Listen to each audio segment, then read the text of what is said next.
All right, folks, here with Lewis Boat Works, also known as Small Boat Restoration. Gonna head out on a picker trip. Give you a few of our little picker tips. One tip today, it's on our checklist. Check the air pressure on your trailer tires. It's been sitting a while. We found one of them, they're supposed to run at 50 on these particular tires, 50 PSI.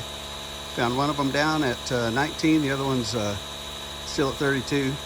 But since we're not carrying much today, this trailer is rated for 3,000 pounds total. That includes trailer weight. We're going to be carrying 150 to 200 pounds, so they don't need to be up at 50 today. We're going to put them up to about 45.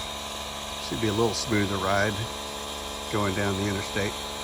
Fully loaded, yeah, we put them at 50 PSI and off they go. This some of the notes, this trailer has radial tires, which ride smoother, and they also less drag than their bias ply. So you get better gas mileage if you're doing a long trip, and over the long run, it'll pay off. It might even pay for your trailer if you do enough picker trips. But using the little DeWalt battery-powered compressor today, we'll probably take that with us just to make sure if that other tire does go down after the 30 minutes or so, a little bit, we'll pump it back up and then investigate that further. But we like to get everything ready. We review our checklist, and then we just kind of go bow to stern on the trailer, making sure we've got the safety chains hooked up. And you do cross them so that if this tongue drops off, it'll catch in the chains. Lights latched. Uh-oh, Skipper's here. I'm checking your trailer, Skipper. Good. And locked. And then we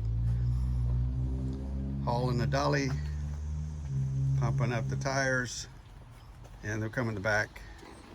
And check that the lights are working. There they are. It never stopped Captain Jack though, did it, Skipper? Nope, it didn't. But in a lot of states, if you can see the tow vehicle lights, that's all you need. But check state to state. But we're gonna go look at a boat.